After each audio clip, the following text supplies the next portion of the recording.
Good morning friends. ફરી એકવાર આપણે મળી રહ્યા છીએ એસટીએસ લેક્ચર સિરીઝમાં, અને હું છું doctor Shashikant Sutariya, assistant professor, Seth MN science college, Patan. આપણે જોઈ રહ્યા હતા ઓર્ગેનો મેટાલિક કમ્પાઉન્ડ્સ, એટલે કે કાર્બ ધાત્વિક સંયોજનો. Specially BSc semester 5 paper 50 number 1 એટલે કે 501.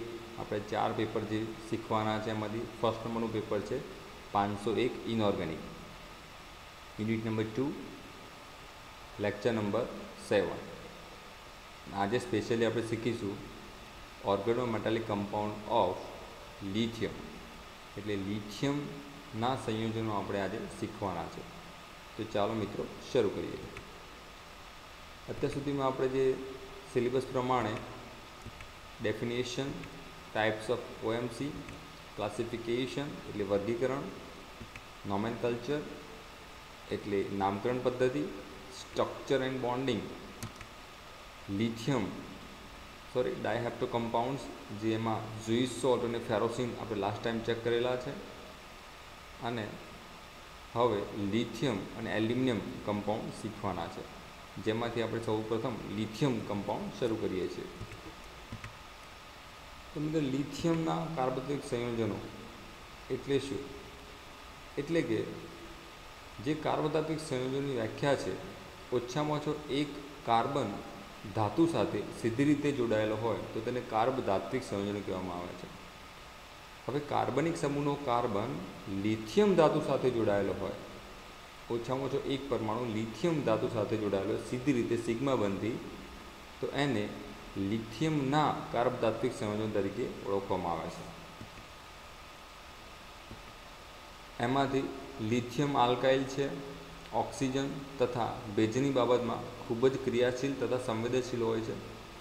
એટલે કે આલ્કાઇલ સમૂહ કાર્બનની અંદર જે ચેઇન શૃંખલા છે, મિથેન, ઇથેન વગેરે જે આલ્કાઇલ શૃંખલામાં આવે છે એ, તથા ઓક્સિજન એટલે ઓક્સિજન જે હવાની હાજરીમાં અથવા તો ઓક્સિડેશન સ્ટેટ આપણે જાણીએ છીએ, કોરોઝન વિશે સમજીએ છીએ કે FeO ફેરિક ઓક્સાઇડ જ્યારે બને છે ત્યારે એ ઓક્સિજન સ્વરૂપે બહાર પડે છે, તો જે લિથિયમ સાથે સીધી રીતે જોડાઈ શકે છે. હવામાનનો ભેજ એટલે કે પાણી H2O, એ ભેજ પણ લિથિયમ સાથે સીધી રીતે જોડાઈ શકે છે. આ સંયોજનોના સંશ્લેષણ સમયે શુષ્ક સાધનો, શુષ્ક દ્રાવક તથા ઓક્સિજન રહિત નાઇટ્રોજન હોવો જરૂરી છે. એટલે મિત્રો, તમે અહીંયા જોઈ શકો છો, શુષ્ક સાધનો એટલે કે ડ્રાય, તમારા એકદમ જે એપાર્ટસ છે એકદમ ડ્રાય હોવા જોઈએ.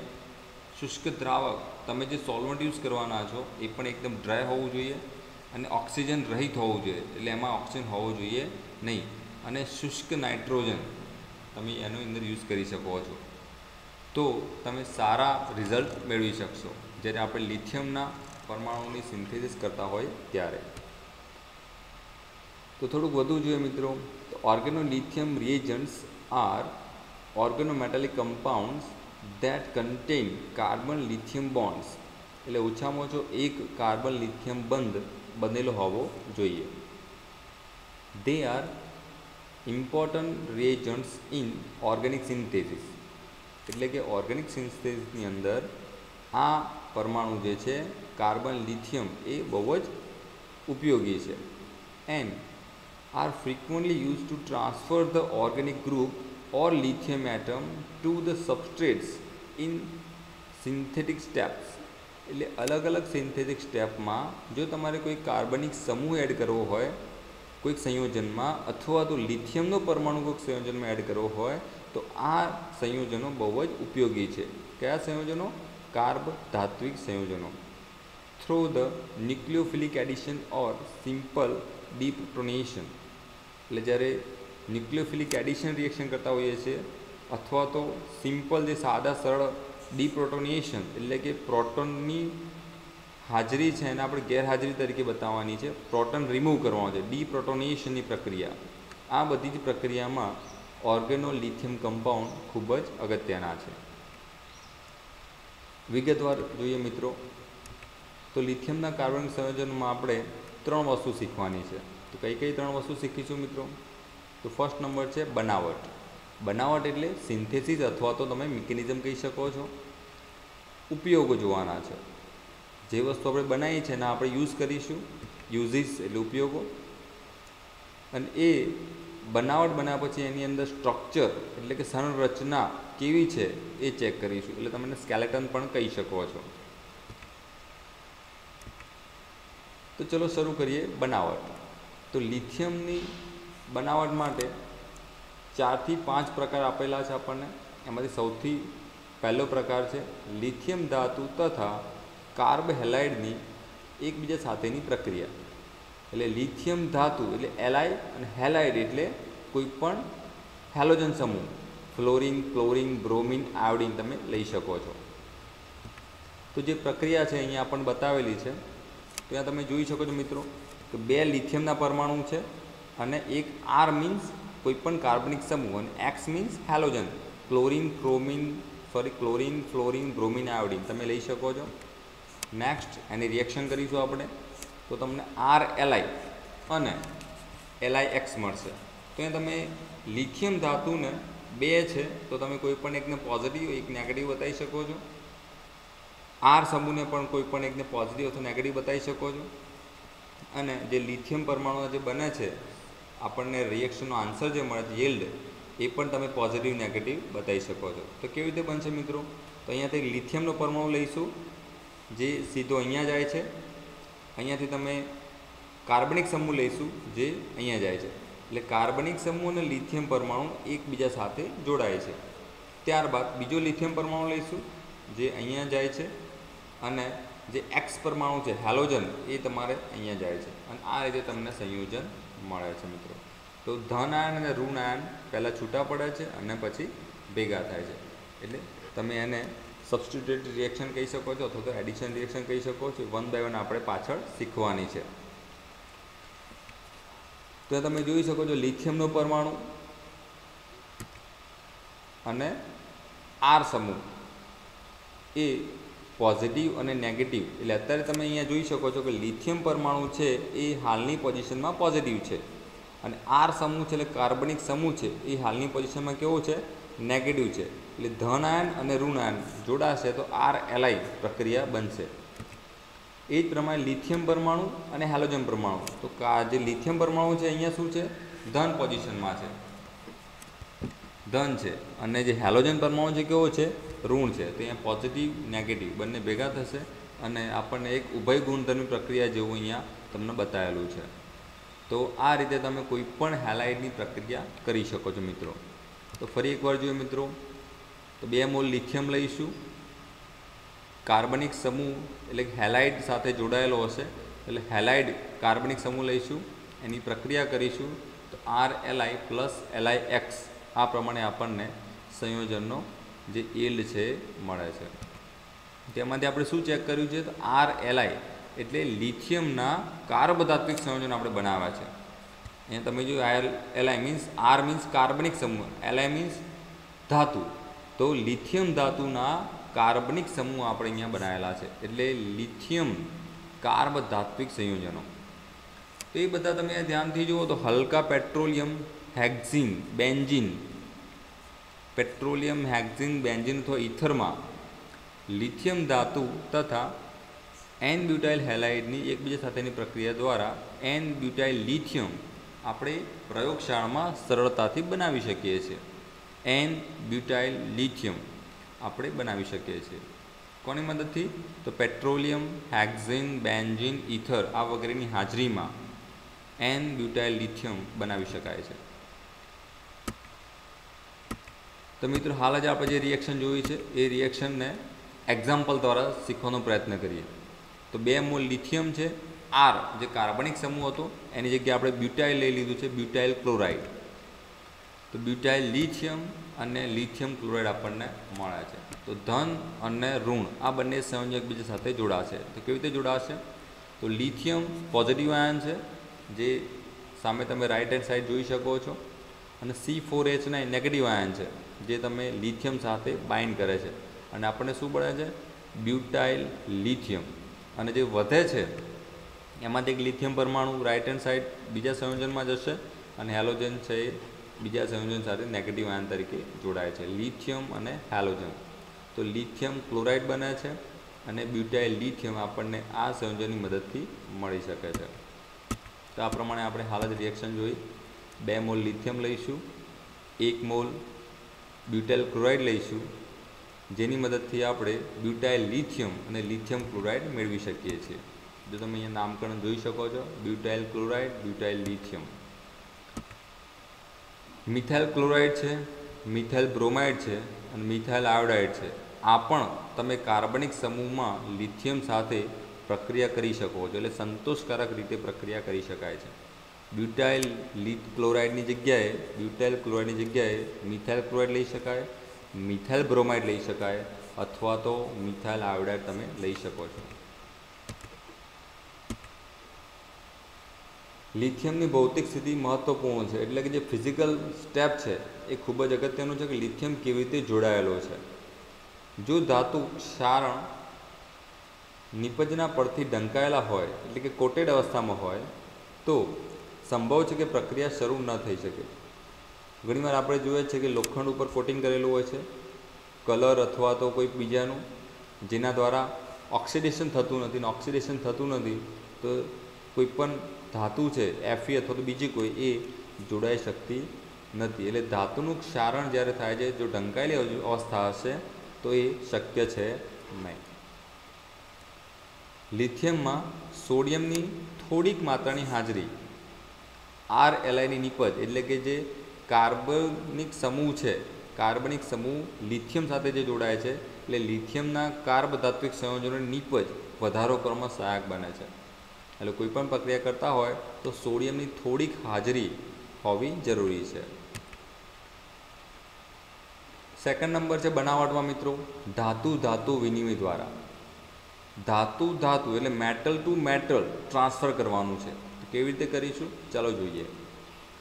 આ પદ્ધતિ ત્યારે લાગુ પડી શકાય કે જ્યારે લિથિયમના ન્યૂનતમ ઇલેક્ટ્રોન સંયોજન અને કોઈ ધાતુના કાર્બધાત્વિક સંયોજન સાથે પ્રક્રિયા કરે. એટલે લિથિયમના ઓછામાં ઓછા ઇલેક્ટ્રોન છે કોઈક ધાતુ સાથે સંયોજાશે, એટલે ઇન્ટરચેન્જ થશે અથવા તો સિગ્મા બંધથી ભાગીદારી બંધ બનશે તો પ્રક્રિયા થશે. તો કેવી રીતે પ્રક્રિયા થશે? તો ફોર એક્ઝામ્પલ તમને અહીં આપેલું છે, ડાયઇથાઇલ ઇથરમાં ફિનાઇલ લિથિયમ તથા વ્યાપારિક દ્રષ્ટિએ ટેટ્રાવિનાઇલ ટીનની એકબીજાની સાથેની પ્રક્રિયાથી વિનાઇલ લિથિયમ આપણે મેળવી શકીએ છીએ. વિનાઇલ લિથિયમ હમણાં આપણે શું મેળવ્યું હતું મિત્રો? Butyl lithium. અહીંયા શું છે? Vinyl lithium. તો ચલો જોઈએ. તો મિત્રો વિનાઇલ બનાવવા માટે આપણે જે રિએક્શન છે અહીંયા આપેલી છે, તો તમે ધ્યાનથી જો તો 4 મોલ કાર્બનિક સમૂહ છે, R1 બતાવેલું છે, એટલે અહીંયા R અને R2 અલગ અલગ છે, એટલા માટે R1 અને R2 એ પ્રમાણે બતાવેલા છે. તમે R' અને R1 પણ બતાવી શકો છો. તો કાર્બનિક સમૂહની લિથિયમ સાથેની પ્રક્રિયા જો કોઈક બીજા ધાતુની કાર્બનિક સમૂહ સાથેની પ્રક્રિયા, એટલે બંને કેવા છે? કાર્બધાત્વિક સંયોજનો છે. એટલે આપણે કહી શકીએ કે 2 કાર્બધાત્વિક સંયોજનોમાંથી રિએક્શન કરવામાં આવે તો તમે ઓલ્ટરનેટ જે કાર્બનિક સમૂહ છે એ ચેન્જ કરી શકો છો. એટલે લિથિયમ પરમાણુ જોડે જે કાર્બનિક સમૂહ છે એ બીજી ધાતુને ટ્રાન્સફર કરી શકાય છે અને બીજી ધાતુ જોડે કાર્બનિક સમૂહ છે એ લિથિયમ જોડે લાવી શકાય છે. એક્ઝામ્પલથી શીખવાનો પ્રયત્ન કરીએ તો 4 મોલ આપણા જોડે ફિનાઇલ લિથિયમ છે, અહીંયા ટેટ્રાવિનાઇલ ટીન છે આપણા જોડે, ઇથાઇલ વિનાઇલ કહી શકાય છે અથવા તો ઇથાઇલ કહી શકાય છે. એની પ્રક્રિયાથી આપણને શું મળશે? પોઝિટિવ અને નેગેટિવ આયન તરીકે 4 મોલ ઇથાઇલ લિથિયમ એટલે કે વિનાઇલ લિથિયમ મળે છે અને ટેટ્રાફિનાઇલ ટીન આપણને નિપજ તરીકે મળે છે. તો ધન આયન અને ઋણ આયનની પોઝિશનમાંથી આપણે ચેક કરીએ કેવી રીતે થશે. તો तो हालनी पोजिशનમાં લિથિયમ ધન છે અને ફિનાઇલ સમૂહ છે એ ઋણ છે, તો લિથિયમ અહીંયા જોડાશે। બીજા સંયોજનમાં ટીન ધન છે અને ઇથાઇલ સમૂહ ઋણ છે, તો લિથિયમ પોઝિટિવ આયન તરીકે છે અને ઇથાઇલ નેગેટિવ આયન તરીકે છે। તો પોઝિટિવ અને નેગેટિવ, તો આપણને શું મળે છે? વિનાઇલ લિથિયમ અથવા તો ઇથાઇલ લિથિયમ આપણને સંયોજન તરીકે મળે છે। અને હવે શું બાકી રહે છે મિત્રો? ફિનાઇલ અને ટીન, તો એ તમને 1 બાય 1 જોવા મળશે। તો ફિનાઇલ હાલની પોઝિશન નેગેટિવ છે અને ટીન છે એ પોઝિટિવ છે, તો બંને એકબીજા સાથે સરળ રીતે જોડાઈ શકે છે અને આ રીતે આપણને વિનાઇલ લિથિયમ સંયોજન મળે છે। જો સ્ટ્રક્ચરના રીતે જોવું હોય તો મિત્રો તમે અહીંયા જોઈ શકો છો। સ્ટ્રક્ચરના રીતે C6H5Li 4 ટાઈમ્સ, 4 વાર ફિનાઇલ લિથિયમ છે, તો આ ફિનાઇલ લિથિયમ છે મિત્રો। આ ટીન છે એના જોડે ઇથાઇલ સમૂહ જોડાયેલા છે, કેટલી વાર? તો 4 ટાઈમ્સ, 4 ટાઈમ્સ, તો 1 2 3 એન્ડ 4 ટાઈમ્સ ટીનના જોડે ઇથાઇલ સમૂહ જોડાયેલા છે। એની રિએક્શન કરીશું આપણે તો શું મળે છે? 4 ટાઈમ્સ ઇથાઇલ લિથિયમ એટલે કે વિનાઇલ લિથિયમ જે અહીંયા જોઈ શકાય છે, પ્લસ C6H5 4 ટાઈમ્સ એટલે કે 4 વાર ફિનાઇલ સમૂહ છે, તો 1 2 3 એન્ડ 4 કોના સાથે જોડાયેલો છે? તો ટીન, તો ટીન। આ પ્રમાણે આપણે એની રિએક્શન બતાવી શકીએ છીએ। તો ટેટ્રા ફિનાઇલ લિથિયમની વિનાઇલ ટીન સાથેની પ્રક્રિયા કરવાથી વિનાઇલ લિથિયમ બનાવી શકાય છે અને ટેટ્રા ફિનાઇલ ટીન આપણને નિપજ તરીકે મળે છે। આ પદ્ધતિમાં સામાન્ય તાપમાને ઇથરમાં ખૂબ જ ઓછી દ્રાવ્યતા હોવાને કારણે ફિનાઇલ ટીન વિનાઇલ લિથિયમમાંથી ખૂબ જ સરળતાથી અલગ કરી શકાય છે, જે આપણે હાલ જ જોયું। ચલો આગળ જોઈએ મિત્રો। લિથિયમ ધાતુ ડાયફિનાઇલ મર્ક્યુરી સાથે સીધી રીતે પ્રક્રિયા કરી શકે છે, જે નીચે પ્રમાણે જોઈ શકાય છે। ધાતુ ધાતુ વિનિમય દ્વારા, એટલે કે ધાતુ ધાતુ એકબીજાની સાથે કેવી રીતે પ્રક્રિયા કરે છે એ આપણે ચેક કરવાનું છે। તો અહીંયા આપણે જોઈ શકીએ છીએ મિત્રો, એક કાર્બનિક સમૂહ છે, ધાતુ છે, કાર્બનિક સમૂહ અને ધાતુ।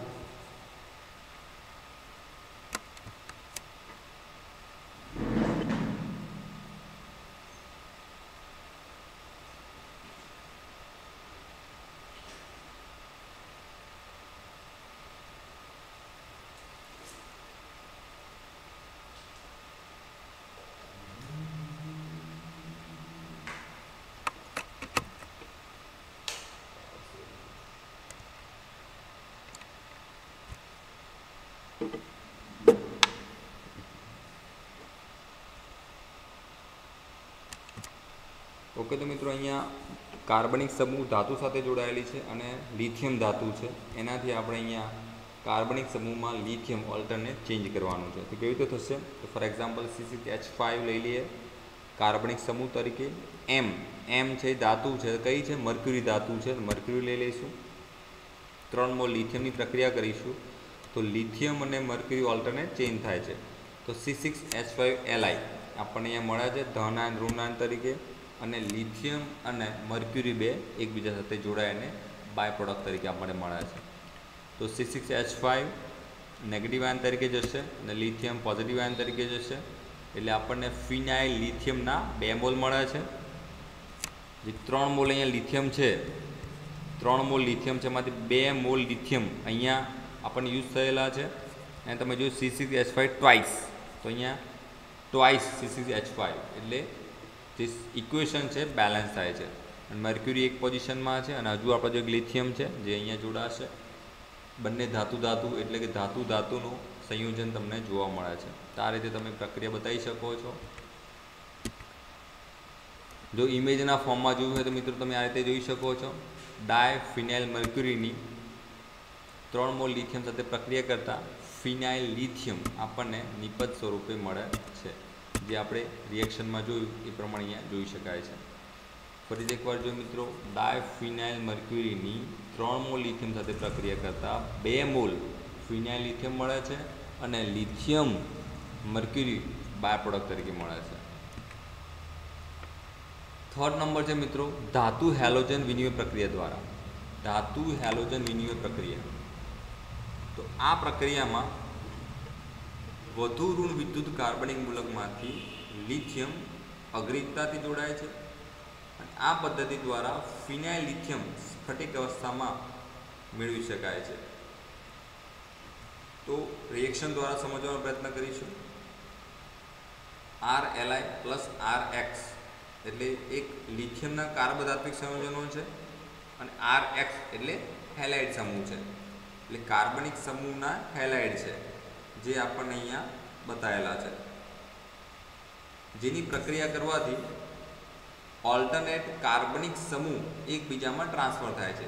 એકમાં તમે જોઈ શકો છો કે એકમાં નોર્મલ R બતાવેલો છે અને એકમાં R ડેશ બતાવેલું છે। R ડેશ કોના જોડે છે? હેલોજન જોડે છે। તો હેલોજન જોડે જે ક્યાં જશે? લિથિયમ જોડે જશે। લિથિયમ જોડે જે કાર્બનિક સમૂહ છે ક્યાં જશે? હેલોજન જોડે જશે, એટલે ધન આયન અને ઋણ આયન। તો તમે જોયું R dash Li plus RX। ઉદાહરણથી સમજવાનો પ્રયત્ન કરીએ। RLi મીન્સ C4H ના Li બ્યુટાઇલ લિથિયમની ફિનાઇલ આયોડાઇડ સાથે પ્રક્રિયા કરતા X મીન્સ I ઓલ્ટરનેટ કાર્બનિક સમૂહ બદલવાના છે મિત્રો, ચેન્જ કરવાના છે। તો જ્યાં C6H5 છે ત્યાં C4H9 આવી જશે અને જ્યાં C4H9 છે ત્યાં શું આવશે? C6H5। ત્યાં તમે જોઈ શકો છો C4H9 નેગેટિવ આયન તરીકે પોઝિટિવ આયન તરીકે છે અને આયોડિન છે નેગેટિવ આયન તરીકે છે। એટલે અહીંયા હાલની પોઝિશનમાં કાર્બનિક સમૂહ ધન આયન છે અને આયોડિન સમૂહ છે ઋણ આયન છે। તો બંનેનું મિશ્રણ થશે અને આપણને બ્યુટાઇલ આયોડાઇડ મળે છે। એ જ પ્રમાણે લિથિયમ છે ધન આયન છે અને C6H5 ફિનાઇલ છે ઋણ આયન છે। તો બંને મિશ્રણ થતાં આપણને ફિનાઇલ લિથિયમ સંયોજનના સ્વરૂપમાં મળે છે। સ્ટ્રક્ચર દ્વારા સમજવાનો પ્રયત્ન કરીએ તો તમે જોઈ શકો છો બ્યુટાઇલ લિથિયમ 1 2 3 અને 4 એટલે બ્યુટાઇલ લિથિયમની ફિનાઇલ આયોડાઇડ સાથેની પ્રક્રિયા બેન્ઝીનની હાજરીમાં જો કરવામાં આવે તો 1 2 3 4 બ્યુટાઇલ આયોડાઇડ મળે છે અને બાય પ્રોડક્ટ તરીકે ફિનાઇલ લિથિયમ, એટલે કે આપણે જો મેઇન પ્રોડક્ટ જોઈતી હોય તો તમે એ પણ કહી શકો છો ફિનાઇલ લિથિયમ બનાવી શકાય છે। તો ફિનાઇલ આયોડાઇડમાંથી ફિનાઇલ લિથિયમ સરળતાથી બનાવી શકાય છે, જે રિએક્શન દ્વારા આપણે શીખ્યા। C4H9Li પ્લસ C6H5I ની બેન્ઝીનની હાજરીમાં પ્રક્રિયા કરવાથી C4H9I પ્લસ C6H5Li આપણને મળે છે, ફિનાઇલ આયોડાઇડમાંથી ફિનાઇલ લિથિયમ। નેક્સ્ટ ટોપિક જોઈએ મિત્રો, ધાતુ હાઇડ્રોજન વિનિમય પ્રક્રિયા દ્વારા। ધાતુ હાઇડ્રોજન એટલે ધાતુ જોડે જે જોડાયેલો હાઇડ્રોજન છે અથવા તો ધાતુ સાથે હાઇડ્રોજન જોડાશે, ઓલ્ટરનેટ તમે બંને બતાવી શકો છો। તો અહીંયા આપણને એક્ઝામ્પલ તરીકે એસિટિલિન આપેલું છે। એસિટિલિન સંયોજનોમાં હાઇડ્રોજન એસિડિક પ્રકૃતિ ધરાવે છે, જેમાંથી ધાતુ દ્વારા વિસ્થાપિત કરી શકાય છે। તો એસિટિલિનમાંથી H પ્લસ ધાતુ સાથે વિસ્થાપિત કરવાનો છે। તો મિત્રો એ તમે મને સમક્ષ જોઈ શકાય છે ફિનાઇલ લિથિયમ અને આ છે ફિનાઇલ એસિટિલિન। એસિટિલિન સંયોજન આપેલું છે, સોરી સેજ પ્રિન્ટ મિસ્ટેક છે મિત્રો, આ જે બંધ છે એકચ્યુઅલી અહીંયા છે, ટ્રિપલ બોન્ડ છે 1 2 and 3 ટ્રિપલ બોન્ડ છે, સેજ સેટઅપ કરવા મિસ્ટેક છે। એની રિએક્શન કરીશું આપણે તો આપણને શું મળશે મિત્રો? તો આપણને આ જે H છે H પરમાણુ, એ H પરમાણુ અહીંયા લિથિયમ સાથે જોડવાનો છે અથવા તો H પરમાણુ તમે ફિનાઇલ સાથે જોડી શકો છો। તો અત્યારે હાલની પોઝિશન શું કર્યું છે? H પરમાણુ ફિનાઇલ રિંગ સિસ્ટમ સાથે જોડેલો છે। એટલે તમે જો આના બે ભાગ કરો ફિનાઇલ લિથિયમમાંથી, તો લિથિયમ ધનાયન તરીકે મળશે અને ફિનાઇલ ઋણાયન તરીકે મળશે। અહીંયા તમે ધ્યાનથી જુઓ તો આ આખું જે સ્ટ્રક્ચર છે C6H5 C triple bond C એ નેગેટિવ આયન છે અને H પ્લસ છે કેવો છે? પોઝિટિવ આયન છે। તો આ પોઝિટિવ આયન અને આ નેગેટિવ આયન ભેગા થઈને શું મળે છે આપણને? C6H6 અને આ પોઝિટિવ આયન અને આ નેગેટિવ આયન જોવાથી શું મળે છે? C6H5 C triple bond C Li। તો C6H5 નેગેટિવ આયન છે, H પ્લસ પોઝિટિવ આયન બે ભેગા થશે C6H6 એટલે બેન્ઝીન મળે છે। લિથિયમ હાલમાં પોઝિટિવ આયન છે અને C6H5 C triple bond C negative ion છે, તો આપણને એસિટિલિન લિથિયમ સંયોજનો અહીંયા મળે છે મિત્રો।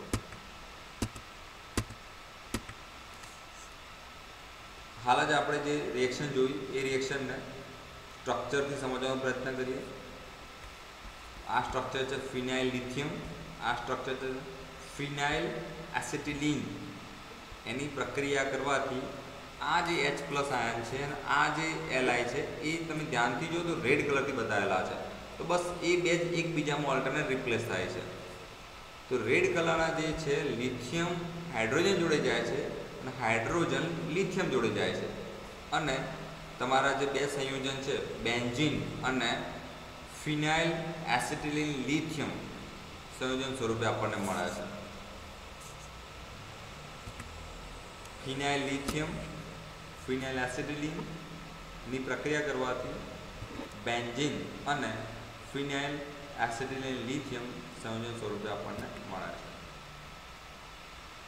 આગળ જોઈએ મિત્રો, ટેટ્રાફિનાઇલ ઇથિલિનની લિથિયમ સાથેની પ્રક્રિયા કરવાથી આપણને જે નિપજ મળે છે એ યોગશીલન નિપજ મળે છે, એટલે કે એડિશન રિએક્શન થશે।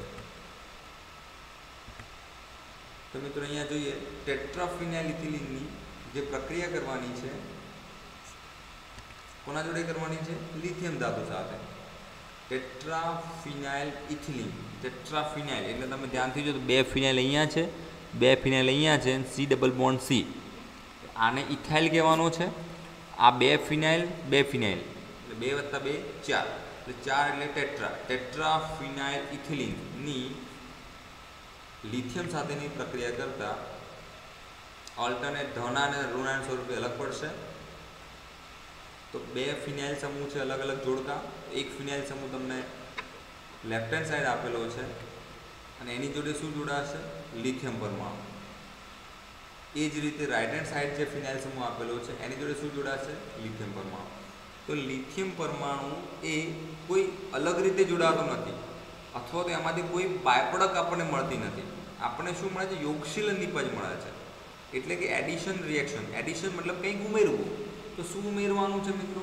તો લિથિયમ ઉમેરવાનું છે, લિથિયમ ધાતુ, લિથિયમ પરમાણુ અહીંયા આપણને ઉમેરવો છે। લિથિયમ પરમાણુ છે એ લિથિયમ પરમાણુ આ જે C ડબલ બોન્ડ C ની જે ડબલ બોન્ડ છે એમાંથી એક લિથિયમ અહીંયા જોડાશે અને એક લિથિયમ અહીંયા જોડાશે, જેના કારણે તમને આ રીતની તમને નિપજ મળે છે। એટલે તમે લિથિયમ અહીંયા કાર્બનથી બોન્ડ બતાવીને લિથિયમ નીચે ડ્રો કરી શકો છો, અહીંયા કાર્બનથી બોન્ડ બતાવીને અહીંયા નીચે ડ્રો કરી શકાય છે।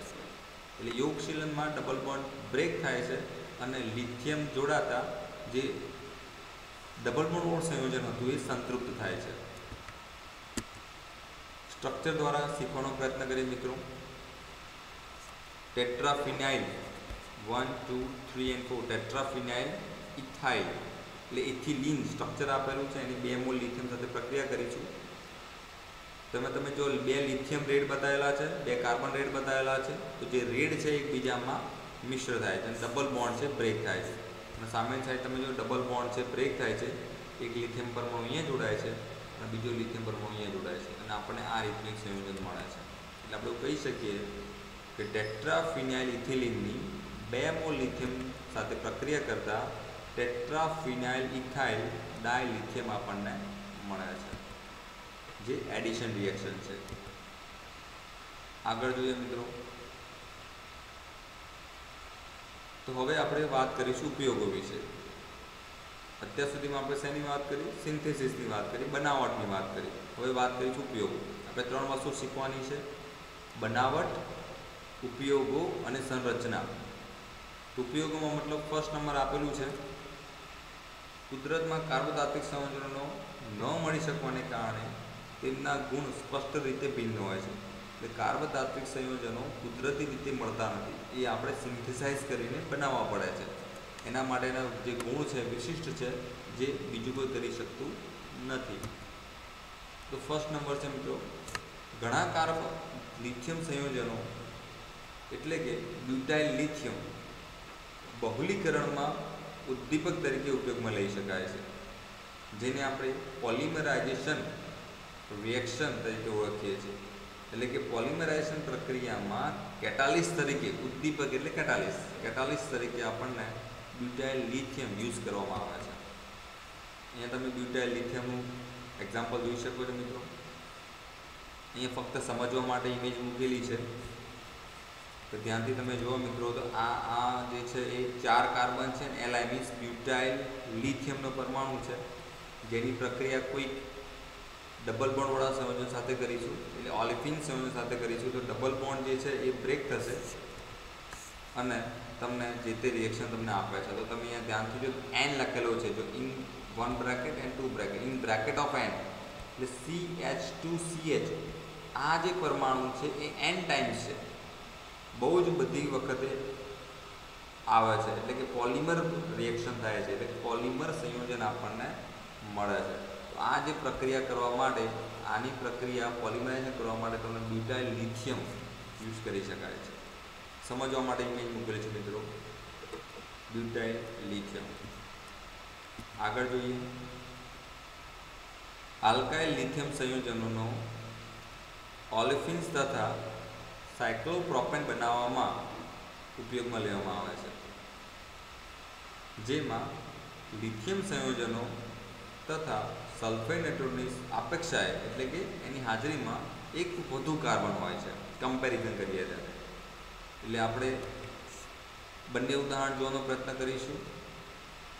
આલ્કાઇલ લિથિયમ, તો અત્યારે હાલ જે તમારી સામે જે સ્ટ્રક્ચર છે શું છે, આલ્કાઇલ લિથિયમ છે, અને બીજા નંબરનું ઉદાહરણ છે કેવું છે, ઓલિફિન સંયોજનો છે, અને થર્ડ નંબર છે કેવું છે, સાયક્લોપ્રોપેન। એટલે આલ્કાઇલ લિથિયમ, ઓલિફિન્સ અને સાયક્લોપ્રોપેન, આ ત્રણની બનાવટમાં લિથિયમ ધાતુ જોડાયેલી હોય છે અથવા તો હાજર હોય છે। નેક્સ્ટ જોઈએ મિત્રો, તો વિટામિન એ ના ઔદ્યોગિક ઉત્પાદનમાં લિથિયમ એસિટિલિન સંયોજન સ્વરૂપે જોવા મળે છે, અથવા તો એને તમે ત્યાં ઉપયોગમાં લઈ શકો છો। એટલે વિટામિન એનું આ સ્ટ્રક્ચર છે। જો વિટામિન એ આપણે બનાવવો હોય તો લિથિયમ એસિટિલિન સંયોજન આપણને જોઈશે, અને જેના દ્વારા તમે આ સંયોજન બનાવી શકો છો। ઇમેજ આપણે યાદ રાખવાની જરૂર નથી, કારણ કે પરીક્ષામાં પૂછાય દોરવાની રહેતી નથી, આપણે ફક્ત ઉપયોગ યાદ રાખવાનો છે। નેક્સ્ટ છે મિત્રો, લિથિયમ એસિટિલિનનો ઉપયોગ શામક એટલે કે ટ્રાન્ક્વિલાઇઝર તરીકે પણ કરી શકાય છે, અને એ પ્લાસિડલ ઔષધ તરીકે જે આપણને માર્કેટમાં મળે છે દવા, એના ઉત્પાદનમાં કરી શકાય છે। એટલે જ્યારે પ્લાસિડલ નામનું જે દવા છે એ બનાવવી હોય તો લિથિયમ એસિટિલિન સંયોજનોની આપણને જરૂર પડે છે। અહીં મિત્રો સમજવાનું એ છે કે ટ્રાન્ક્વિલાઇઝર એટલે નિંદ્રાકારક ઔષધો, એટલે આપણને ઊંઘ આવે। પ્લાસિડલ, આ પ્લાસિડલનું સ્ટ્રક્ચર છે, અને આ પ્લાસિડલની ટેબ્લેટ છે, તમે જોઈ શકો છો એના ઉપર ડ્રો કરેલું છે પ્લાસિડલ 500। જો આ દવા તમે લો તો આપણને ખૂબ જ ઊંઘ આવશે, એટલે આ નિંદ્રા પ્રેરક ઔષધો છે। નિંદ્રા પ્રેરક ઔષધોમાં આપણને ઘણા બધા ઔષધો ખબર છે, જેમાંથી આપણે આલ્કોહોલ એક ઉદાહરણ તરીકે લઈ શકીએ છીએ। આપણને ખબર હશે કે આલ્કોહોલ ભૂલી ચૂકે કોઈ લીધો હોય તો એને ઊંઘ ખૂબ જ આવે છે, ન્યૂઝમાં અથવા તો પિક્ચરમાં કે વિડીયોમાં ક્યાંક આપણે જોયું હશે। તો આ એ જ પ્રકારનું એક ઉદાહરણ છે પ્લાસિડલ, જેનાથી ઊંઘ આવે છે, ટ્રાન્ક્વિલાઇઝર। ઓકે, ચલો નેક્સ્ટ, કાર્બનિક સંયોજનોમાં ફિનાઇલ સમૂહ જોડવા માટે ફિનાઇલ લિથિયમ ઉપયોગમાં લેવામાં આવે છે। આ ઉદાહરણ છે ફિનાઇલ લિથિયમ। કાર્બનિક સંયોજનોમાં ફિનાઇલ સમૂહ જોડવા માટે, એટલે જો તમે આ સંયોજન લઈ અને કોઈક જોડે રિએક્શન કરશો તો લિથિયમ આયન છૂટો પડશે અને ફિનાઇલ સમૂહ છે એ સંયોજનમાં જોડાશે, જે આપણે હમણાં જ એક રિએક્શનમાં જોયું હતું। આગળ જો મિત્રો, ઉપયોગો પછી આપણે શીખવાનું છે સંરચના। તો સંરચના એટલે કે સ્કેલેટન અથવા તો બંધારણ. તો બંધારણ જોઈએ મિત્રો. એક્સ કિરણ વિવર્તનના અભ્યાસ પર આધારિત મિથાઇલ લિથિયમની સંરચના આપણને નીચે પ્રમાણે જોવા મળે છે, જેમાં 1, 2, 3 and 4 4 લિથિયમ પરમાણુ છે અને એક કાર્બનિક સમૂહ છે જેમાં 3 હાઇડ્રોજન જોડાયેલા છે. CH3 એટલે કે મિથાઇલ સમૂહ જોડાયેલો છે. એટલે મિથાઇલ લિથિયમના 4 પરમાણુઓ સાથે જોડાઈને આ પ્રમાણે આપણને ચતુષ્ફલકીય રચના આપે છે, જે લિથિયમનો સંયોજન છે. ઇમેજ મિત્રો ધ્યાનથી જોઈ લેજો, કારણ કે પરીક્ષામાં પૂછાય તો આપણે દોરવાની છે અને પરીક્ષામાં દોરશો તો મેક્સિમમ આપણને માર્ક્સ મળી શકે છે. અથવા તો ફક્ત ઇમેજ પૂછાય તો આપણને દોરતા આવડવી જોઈએ. તો આ જે ઇમેજ છે એમાં ફક્ત એક જ મિથાઇલ સમૂહ બતાવેલો છે. ખરેખર 4 મિથાઇલ સમૂહ 4 ખૂણાઓ પર આપેલા છે. અહીંયા આપણી જે બુક ફોર્મેટ છે અથવા તો તમે ક્યાંય પણ ઇમેજ જોશો તો આ રીતે જ આપેલી હશે, પણ ખરેખર આપણે ઇમેજ જોઈ હોય તો મિત્રો કંઈક આ પ્રમાણે જોવા મળે છે.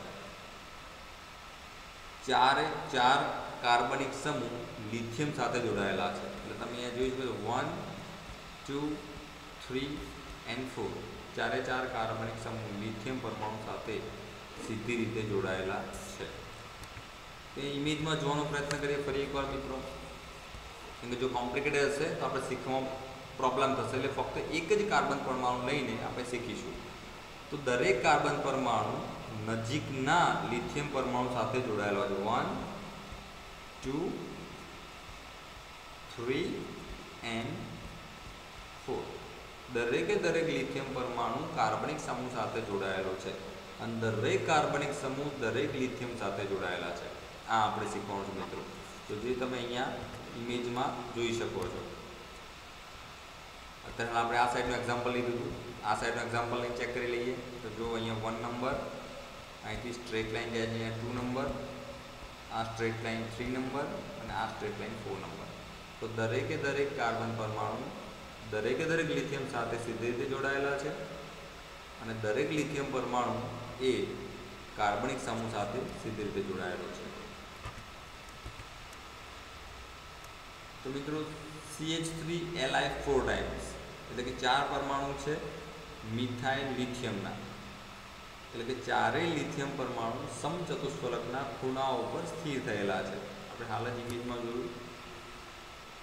પ્રત્યેક મિથાઇલ સમૂહનો કાર્બન પરમાણુ ચતુષ્ફલકની બાજુ ઉપર એટલે કે સાઈડમાં જોડાયેલો હોય છે. કાર્બન બાજુ પરના 3 લિથિયમ પરમાણુ સાથે બહુકેન્દ્રીય બંધ બનાવે છે, એટલે કે મલ્ટી સેન્ટર્ડ બોન્ડથી જોડાયેલા હોય છે. આપણે હાલ જોયું કે લિથિયમ પરમાણુ જે છે એ બહુ બધા બંધથી જોડાયેલો છે અને કાર્બનિક સમૂહ છે એ પણ બહુ બધા બંધથી જોડાયેલો છે. ફરી એકવાર જોવાનો પ્રયત્ન કરીશું મિત્રો. અહીંયા તમે ધ્યાનથી જુઓ તો શું દેખાય છે આપણને? કાર્બનિક સમૂહ છે 1, 2 and 3. આ 3 બંધ આપેલા છે. એકચ્યુઅલી કાર્બનની વેલેન્સી 4 જ છે, 4. પણ અહીંયા જો 1, 2, 3 અને 4, આ 3 + 4 7, એટલે કાર્બનની હાલની વેલેન્સી +7 છે. એટલે 7 શક્ય છે નહીં. એટલે બાકીના જે બંધ છે એ શું હશે? આંશિક રીતે જોડાયેલા હશે અથવા તો મિથાઇલ પરમાણુ છે કોઈ પણ એક જ લિથિયમ પરમાણુ સાથે સીધી રીતે જોડાયેલો હોઈ શકે એવું આપણે કહી શકીએ છીએ.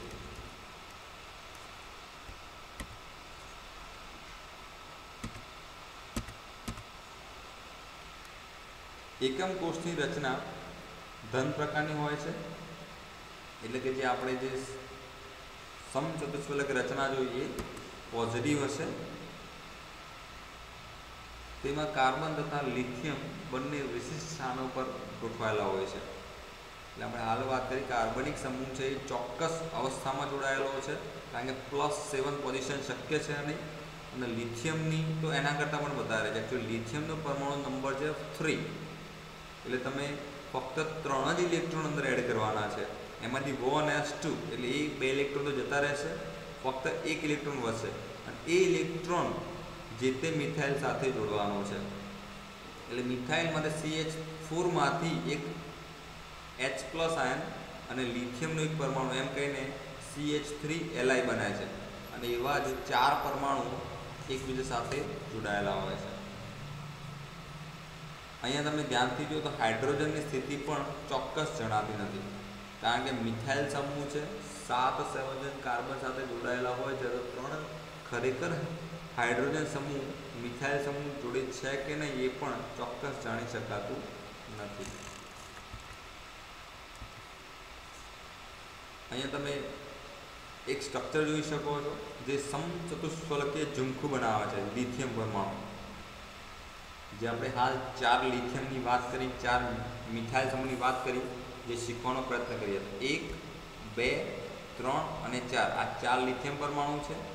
1, 2, 3 અને 4 મિથાઇલ પરમાણુ છે. તો CH3Cli 4 વખત તમને અહીંયા જોડાયેલા છે અને જેને એગ્રીગેટ્સ કહેવામાં આવે છે, ઝુમખા તરીકે જોડાયેલા સમચતુષ્ફલકીય રચના બનાવે છે, જે ઇમેજમાં જોઈ શકાય છે. અહીંયા જો તમારું સ્ટ્રક્ચર ટ્રાયેંગલ હોય, ટેટ્રાહેડ્રલ હોય અથવા તો ઓક્ટાહેડ્રલ હોય તો આ પ્રમાણે એ સ્ટ્રક્ચરના ઉદાહરણ છે જે જોઈ શકાય છે. અહીંયા સમચતુષ્ફલકીય રચના છે પણ છતાંય એ ઝુમખા સ્વરૂપે આપણને જોવા મળે છે.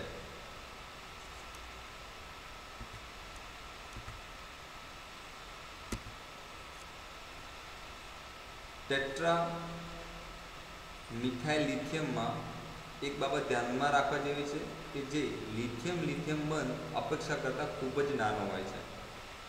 એટલે કે લિથિયમનો પરમાણુ છે એ એકબીજા જોડે એટ્રેક્શન પામે છે. ખૂબ જ બધા બંધ બનેલા છે. જેટલા બંધ બનશે એટલી એની બંધ લંબાઈમાં ઘટાડો થશે.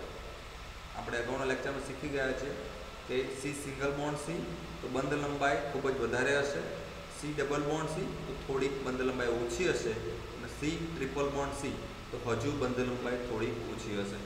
તો જેમ જેમ સિંગલ બોન્ડથી ટ્રિપલ બોન્ડ તરફ જતાં બંધ લંબાઈમાં ઘટાડો થાય છે. એ જ રીતે અહીંયા લિથિયમ પરમાણુ એકબીજા સાથે બહુ વધારે બંધથી જોડાયેલા છે અને એની જોડે પાછું વધારાનું શું છે, મિથાઇલ પરમાણુ છે, તો જે બંધ લંબાઈમાં ઘટાડો કરે છે. પ્રત્યેક કાર્બન પરમાણુ 3 હાઇડ્રોજન પરમાણુ સાથે જોડાયેલા હોય છે. પ્રત્યેક કાર્બન પરમાણુ એટલે કે મિથાઇલ સમૂહ છે ફિક્સ છે કે 3 હાઇડ્રોજન સાથે જોડાયેલા હોય છે. એટલે કે CH3 સમૂહ આવેલો હોવો જોઈએ. પણ હાઇડ્રોજનની માહિતી આપણને મળતી નથી કે એક્ઝેક્ટ કેવી રીતે જોડાયેલા છે. જોડાયેલા તો છે જ, પણ કેવી રીતે જોડાયેલા છે એ આપણે સમજી શકાતું નથી. તો કાર્બન પરમાણુ 3 લિથિયમ પરમાણુ સાથે જોડાયેલા છે. દરેક કાર્બનનો સંવર્ગાંક 6 જોવા મળે છે. આપણે હાલ વાત કરીએ પ્રમાણે જે કાર્બન છે એકચ્યુઅલી એનું સંયોજકતા એટલે કે વેલેન્સી 4 છે, પણ અહીંયા 6 જોવા મળે છે. અલગ અલગ 6 રીતે 4 લિથિયમ પરમાણુ અને 3 જે છે એ મિથાઇલ એટલે કે હાઇડ્રોજન સમૂહ એટલે એકચ્યુઅલી 7 છે, પણ અહીંયા 6 જોવા મળે છે. ઇથાઇલ લિથિયમમાં ચતુષ્ફલક થોડાક વિકૃત અવસ્થામાં જોવા મળે છે, કારણ કે જો બધી જ બાજુથી મિથાઇલ સમૂહ છે લિથિયમને ખેંચવામાં આવશે તો એ સ્ટ્રક્ચર જે સમચતુષ્ફલકીય રચના એ એકચ્યુઅલ રહેશે નહીં અને જેના કારણે એ બેડોળ અવસ્થામાં થઈ જશે. ગમે તે બાજુ તમે એક સ્ટ્રક્ચરને ખેંચો તો એનું સ્ટ્રક્ચર બદલાઈ જાય છે, એટલે ચોરસ રહેતું નથી અને વિકૃત અવસ્થામાં આપણને જોવા મળે છે. અને જે IR આવૃત્તિની મદદથી પણ આપણે આ સંયોજનને પ્રૂવ કરવાની કોશિશ કરી છે અને જે સ્થિર સંયોજન છે એવું આપણને જોવા મળ્યું છે. IRની ફ્રીક્વન્સી આપણને ખબર છે કે C સિંગલ બોન્ડ C હશે તો 1100 થી 1200 બતાવે છે અને C ડબલ બોન્ડ C હશે તો 1500 થી 1600 બતાવે છે, જે અહીંયા પ્રૂવ થાય છે. સિંગલ બોન્ડ અને ડબલ બોન્ડની જે આવૃત્તિ છે એ ફિક્સ જોવા મળે છે અને જેના કારણે મિથાઇલ લિથિયમ જે ચતુષ્ફલકીય સંરચના છે એ સ્થિર સંયોજન છે એવું આપણે અહીંયા પ્રૂવ કરી શકીએ છીએ. ઓકે મિત્રો, તો હવે વધારે માહિતી માટે તમે કોમેન્ટ કરી શકો છો. જો તમને વિડીયો ગમ્યો હોય તો લાઈક, શેર અને સબસ્ક્રાઈબ જરૂરથી કરશો, જેથી કરીને બાકીના મિત્રો સુધી પણ આ વિડીયો પહોંચી શકે. તો રજા આપશો. આભાર.